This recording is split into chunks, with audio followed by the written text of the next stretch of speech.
I do not like how I felt at the end of that game. Whatever do you mean? Aren't we happy? The Preds just moved up 2 spots in the NHL draft lottery, coming to you on May 5th. Yeah, but Johnny, that means that I'm happy that the Ducks beat the Preds in a game.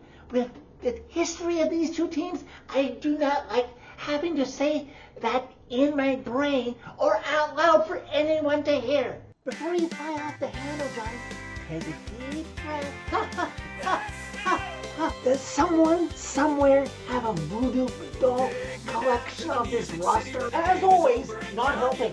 I guess the season's over. So, sit down silence. That was the plan. Why does it say placed on waivers? Nothing said I have to talk about dumb moves and a Preds front office. What the hell did I just watch? Do I really need to be here for this at this point? I'm not having flashbacks to Game 4 against the Canucks last spring. At this point, Johnny, you can just splice together old intros.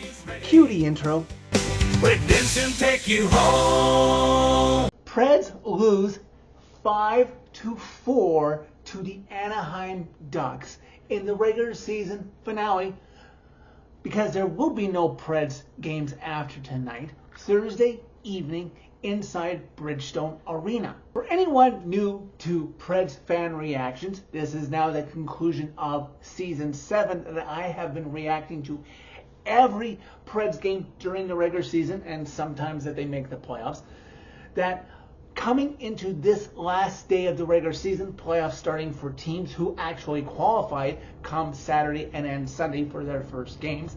As for the Preds and how things could still shake out coming into the day in the NHL draft lottery, it seems that this score would be made up and the points do not matter, but somehow it all came together.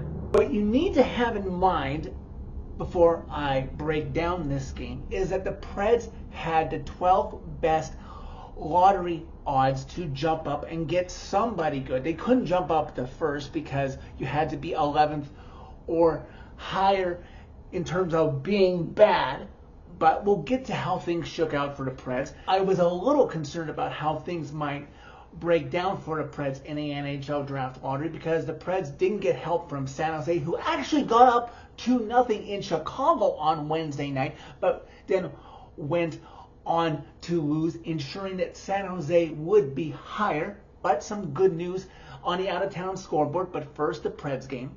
Unfortunately, with the loss on Monday to said San Jose Sharks, the Preds could not qualify for the playoffs, but things still shaking and going on in the Western Conference. Anaheim could still finish anywhere from wild card to third spot in the Pacific or second spot, as well as the Oilers and the Kings. So Anaheim had a lot to play for and had their full roster. Unlike the Preds, who actually maybe they were thinking about tanking, because in this game, Roman Josi was scratched, Eric Holloway was scratched, and so was Jonathan Marchessault. There was some talk that maybe Aiden Fink, who had just had his Admirals tryout after finishing his college career, might make his debut. That seemingly will come next season as long as everything goes well in camp for him. But Cole O'Hara would make his NHL debut in this one. Cole O'Hara, who was originally drafted by the Preds in the 4th round, 114th overall in the 2022 NHL draft. Now, I'm not going to break down every single goal, but I will hit on the highlights in terms of scoring records or people who may have gotten their first point. The Ducks got up 1-0 about 90 seconds in. UC Saros, who would start this game, again allows an early goal. This is the first time in his NHL career that UC Saros is going to finish a season without having recorded a shutout. Not his best season. In the offseason, I imagine Finland will probably invite him to go and play for them at the World Hockey Championship. Hopefully, he can finish off his season on a high note and get himself right training in the offseason and come back a lot better in training camp going into next season. Halfway through the first period, Steven Stamkos would get his 41st of the season, set up by the rookie playing in his first career game Cole O'Hara, and props to a vet like Steven Stamkos. He goes straight for the net. He has just scored on to get the puck, not for himself, but for the rookie, so he can remember his first career NHL game. Plenty more to come, hopefully, for the kid. Not to be outdone by Stamkos, about 4.5 left to go in the first period. On the power play, Philip Forsberg, trying to finish off his season on a high note, would get his 39th of the season.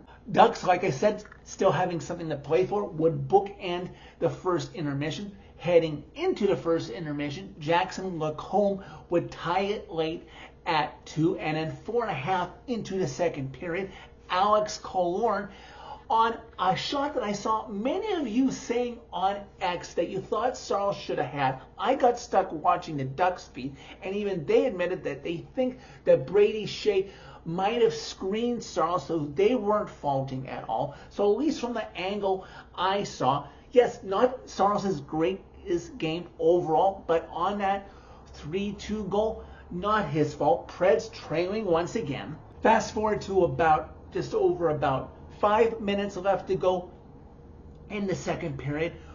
Forsberg would get his second of the game, his 40th of the season. That's now his third 40-goal season.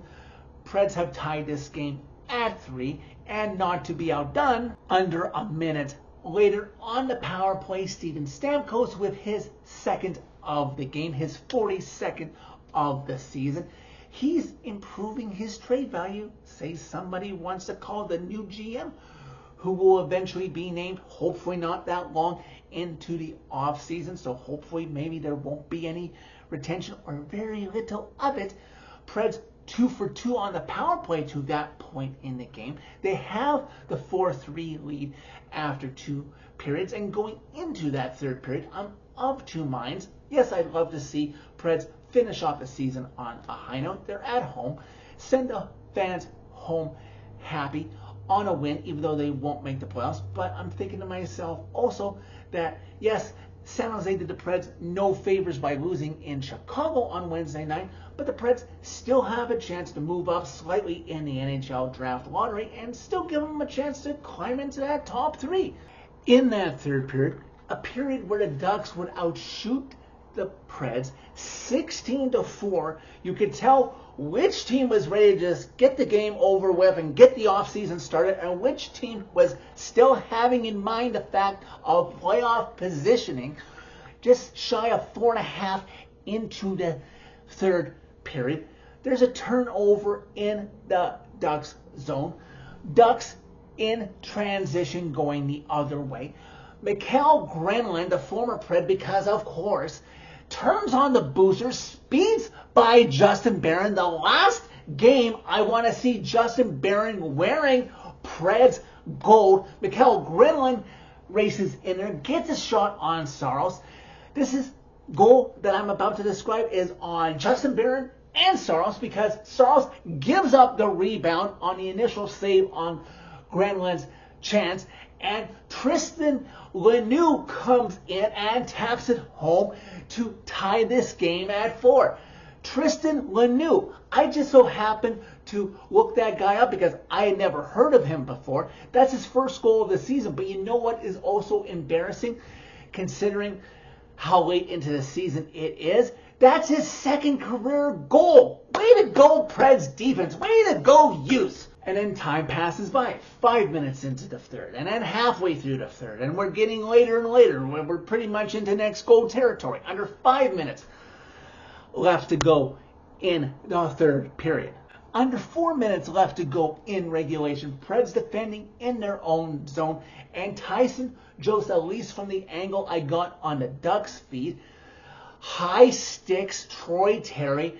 There's blood, so you know what that means. There's a double minor 4-minute power play. And so, yes, the discussion starts again. It's like, don't get this to overtime. Let the Ducks score so you can move up 2 spots in the NHL draft lottery. But then there's other fans like, no.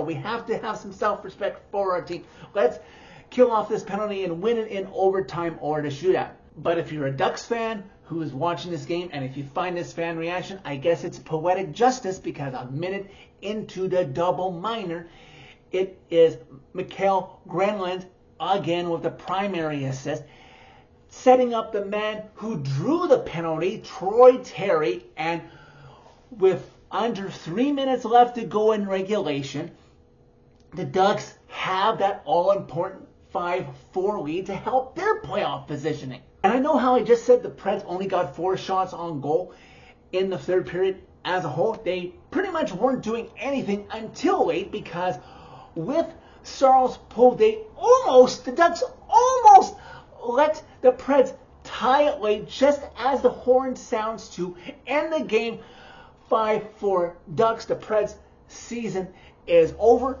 Word to the wise, if you're going to enter the NHL's bracket challenge, maybe consider not taking the Ducks that far, but I digress. The Preds, with this loss by points percentage, have now jumped ahead of New Jersey and St. Louis, who won in Utah today. So going into the draft lottery, which will come up on May 5th, I don't have all the odds memorized about where the Preds can finish where, but you are allowed to jump up as many as 10 spots, or you could also be jumped by 2 teams behind you and only fall a maximum of 2 spots. So the Preds are going to finish in the NHL draft lottery from anywhere to 1 to 12. It's a bit of an improvement of finishing right in that mushy middle, but we will see what shakes out.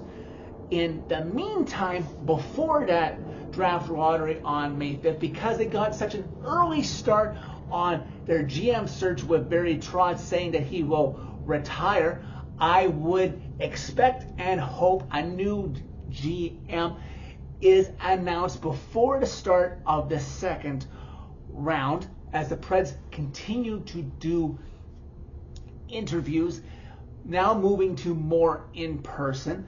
I would prefer a situation of a director of hockey operations, maybe someone a bit more seasoned, a bit more experienced. And yes, if you want to hire an AGM who's never been a GM as your brand new general manager, that's fine, but have the director of hockey operations be somebody who is more experienced and can give some more guidance, rather than just throwing an AGM in the deep end. I'm considering doing a post-mortem next week when things die down and we hear about the exit interviews, which I haven't checked when those will be yet, but I imagine they will start being tomorrow or Monday at the latest, when there's a longer clean out and you talk to all of the players on their way out. But as I have been saying down the stretch here, I am mentally prepared that Jonathan Marchessault, right off the bat, and Justin Barron are nowhere near this team next year. And considering the strong finish he had after this team started the season with like 6 wins in their first 22 games, do I have that right? The finish that Steven Stamkos had, he should attract good offers to very little to no retention needed to give this team cap space. With Matt Duchene's dead cap, which is coming down, Kyle Turris is still going to be on the dead cap of this team for a few more seasons. This team potentially has $30 million in cap space going into next season. You're not going to use all of it by far. Only contenders do that. This team will be well above the cap floor, but this team has a lot of flexibility to work with. And by the time Duchene and Turris do come off the payroll, and I'm pretty sure Colton Sissons and Matthias Ekholm's remaining retention is gone after this year, the Preds will be looking to have a lot more promise soon enough. So for the last time for Preds Fan Reactions Season 7, that is it for this video. Thank you very much for watching. As always, click a like if you liked this video. Click subscribe if you really liked it. You can find my social media and interact with me now that the season is done whenever Preds news breaks or the upcoming NHL Draft Lottery, which will be coming up on May 5th, where we hope the hockey gods will shine some light and some good luck on the Preds with the NHL commissioner picking draft lottery balls. Do that by clicking on the channel name. Tell all your friends about redemption. Everyone deserves a chance at redemption. Maybe a team that hasn't picked number 1 overall in its franchise history will see some redemption in early May. How much we would love for that to happen. Don't miss a chance to one day, and I say again, it will happen, one day witness redemption.